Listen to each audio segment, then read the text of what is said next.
This set gives me night terrors. I have tremors when I see this set. I wake up in cold sweats when I see this set, and it's for a multitude of reasons. Allow me to digress.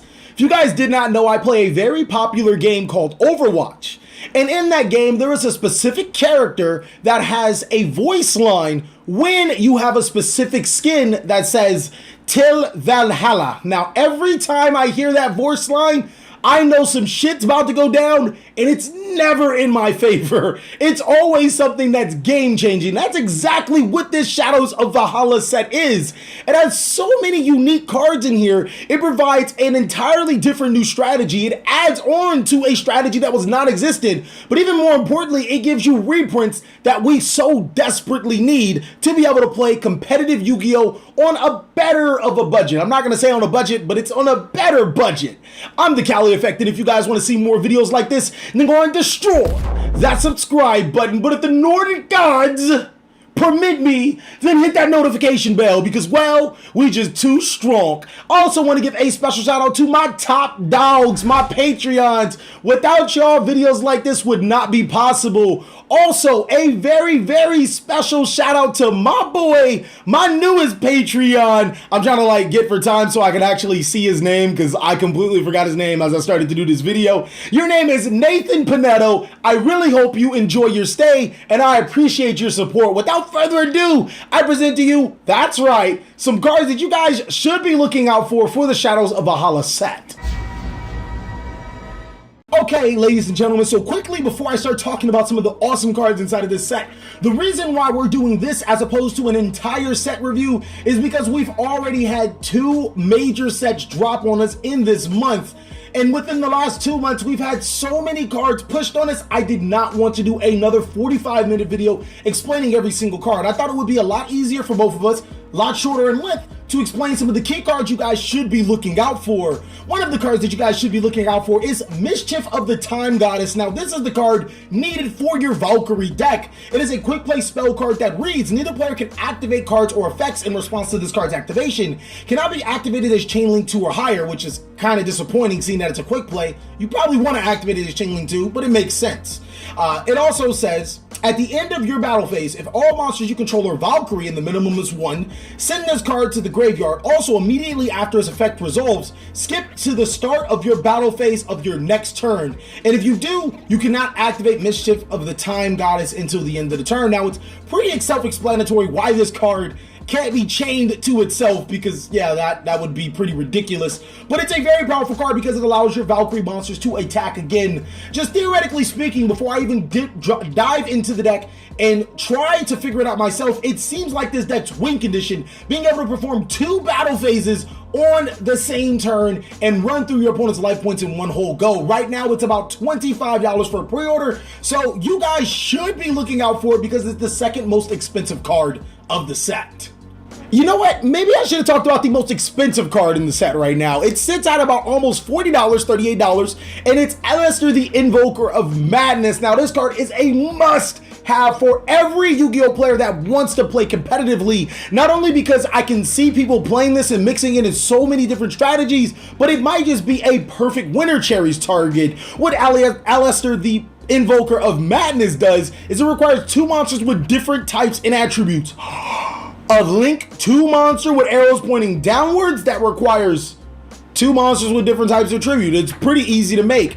And it says, this card names becomes Aleister the Invoker while in the field or graveyard, essentially freeing you from playing Aleister the Invoker in your main deck if you so choose. If a fusion monster is fusion summoned, you can discard 1 card. And if you do, add 1 invocation or Book of Law from your deck to your hand. If this face-up card is in the owner control, leaves the field because of an opponent's card effect, you can add 1 Omega Summon from your deck to your hand. Not only does this card has the ability to search your invocation and get you into another fusion play, he becomes half of the fusion play you need because his name is Aleister the Invoker, but on top of that, he pluses if your opponent gets rid of him prematurely. He is the go-to card. He is the card that you guys will need for this set at least a 1 or 2 of. Now, its $38 price is a little too much for me, but it is the best card of the set, so you might have to bite the bullet and pick one up. The card that everybody's been ranting and raving about, the reprint of the century, is Blossom and Joyous Spring. Now, I'm not going to go ahead and read over this card's effects, but I am going to be able to tell you guys that Blossom and Joyous Spring has been having a long run inside of the competitive circuit. Being able to negate cards that are searched or special summon from the deck to your side of the field is just pivotal in today's strategy. Its pre-sale price right now is $18. Do not fall for this. Do not pre-buy Blossom and Joyous Spring. You know what you guys should just do? Buy a box of Shaddolls of Valhalla. I've seen people pull three copies of Blossom and Joyous Spring from one box. I've seen people pull 2. I've seen people pull 1.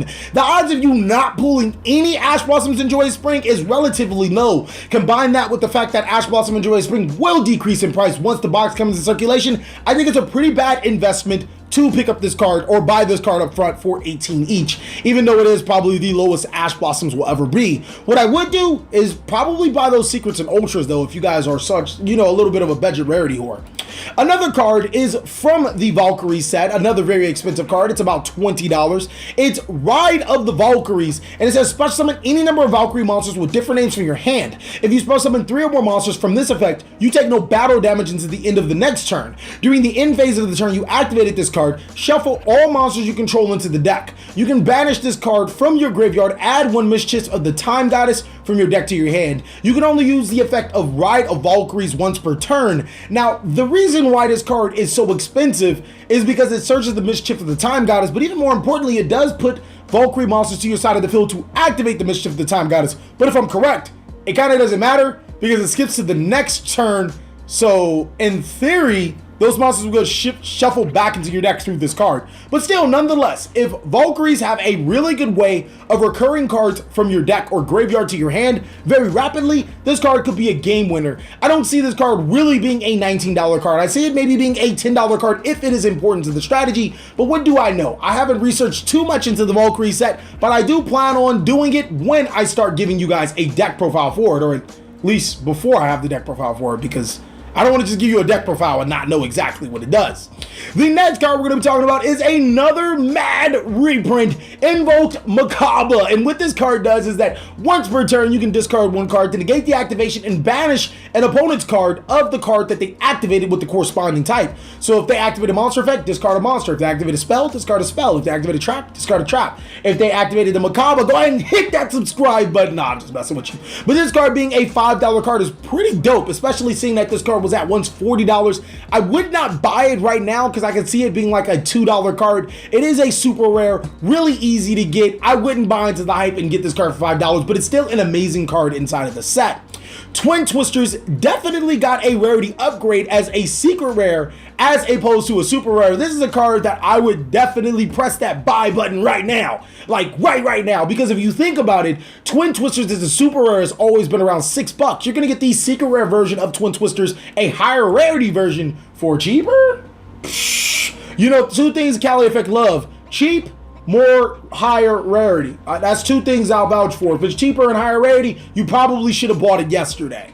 The next card we're going to talk about is the card that makes ninjas busted, Ninja Grandmaster Seizo. Now, I think at the modest price of $4.69 for the lowest of the time of making this video, it is a steal. This card is the card. I have so much faith in ninjas. It is a Link 2 monster with arrows pointing down diagonal. It says during your main phase, you can set 1 Nujutsu art spell or trap card directly from your deck. You can only use the effect of this card once per turn. While this card points to a monster, that card cannot be targeted for attack. Also, your opponent cannot target it with card effects. Just the fact that during your main phase, you can set it to your side of the field, and its requirements are 2 ninja monsters. So, I mean, you kind of have to play a ninja deck. But it's just a really powerful card. I can see it boosting ninjas up. Will it be competitive as a YCS level? Pick up Dark Simorgs before it's too late in anti-spell fragrances. That's all I can say. I might have said too much. The next card we're going to talk about is Wind Witch Ice Bell, another card that has gotten reprinted in a higher rarity inside of this set. You'd have to be foolish not to pick up these cards, especially seeing that the ultra rare version of this card was more expensive than the secret rare. So this and the Ninja Grandmaster Seizo are just instant picks up. I just don't see them getting lower. Not saying that they can't get lower, but it would be foolish to let these cards sit for that much lower for a longer period of time. Another card we're going to talk about is Invocation. Finally, a card for players to pick up that is at a reasonable price. Now, you guys can splurge into it and get it right now and not risk the fact that it might go up to a $10 super rare, or you guys can buy a box set, and more often than not, you will pull this card within at least 1 to 2 boxes. I can see you guys having 2, 3. I would say, to be on the safe side, get 3 copies, but this card can also fall to a $2 card, depending on how the invoked monsters respond to being paired up with dinosaurs or to be paired up with Shaddolls, because they can pair up with so many different other archetypes. The next card we're going to talk about is awesome. I'm this close to buying these right now. Shaddoll Fusion reprinted as a secret rare is just too strong. Again, another one of those cards that got reprinted in a higher version than what it was previously before and is at a cheaper price right now. This card, I feel, is a must buy. It's going to be $4. It can't go any higher unless people buy it out, and it's a perfect card to get before it goes up in price. If this card gets out of circulation, then guess what? You guys had 3 chances to get Shaddoll Fusion for the low, and I really don't know what else to tell you. Kind of your fault. Next is El Shadow Winda, another amazing card, and this has got reprinted as a secret rare as well, so go ahead and pick this card up for about $3. Both of those cards are really safe investments to pick up in my opinion, because again, they got reprinted in higher rarities from the Shadows of Valhalla set. People were just looking at it as a reprint, and for some reason, when cards get reprinted, even if they are in higher rarity, they're cheaper than their predecessors, so just pick them up right now. You'll have high rarity stuff for cheap. Another honorable mention is Mermail Abyss Megalo, a card that has not been reprinted since Battle Pack 2. So it's a pretty, they don't even make part of battle packs anymore. So this coming in a super rare is a very honorable mention. I really think you guys should pick this up, but you don't have to rush into picking up. We don't have our Mermail link confirmed yet. This probably hints that we'll have the Mermail link in the new set, maybe. So you have 3 months time to pick up Mermail Abyss Megalos for the dollars that they'll be. Next is High Speed Roar Chambara, a card that was, it kind of ruined my pockets, but it's very deserving of a reprint. Sky Strikers can use it. I don't see this card being anything more than $1 once the dust settles. It'll probably hike back up after a year or 2 from now, but it's relatively a safe card. Do not buy it. Well, you can buy it right now. It doesn't really matter. It's like $2. And then the last card we're going to talk about is Golden Bamboo Sword, another high print card that got reprinted as a higher rarity and you guys should pick up. There are so many more cards from Shadows of Valhalla that I just didn't really mention. I think you guys can post down below in the comment section some cards that you can look out for. I think that this set is an awesome set. Would I buy a case of it? Hell no. But I definitely will buy some singles and possibly do a box open. If you guys want to see that, go ahead and then comment down below in the comment section. You guys control the content. Thank you guys so much for watching another segment of The Cali Effect. I really hope you guys enjoyed this video. If you did, go ahead and give it a like. If you didn't, well, shit. Comment down below in the comment section. Please like, comment, subscribe, but most of all, enjoy. I hope you guys are having a great day like I have.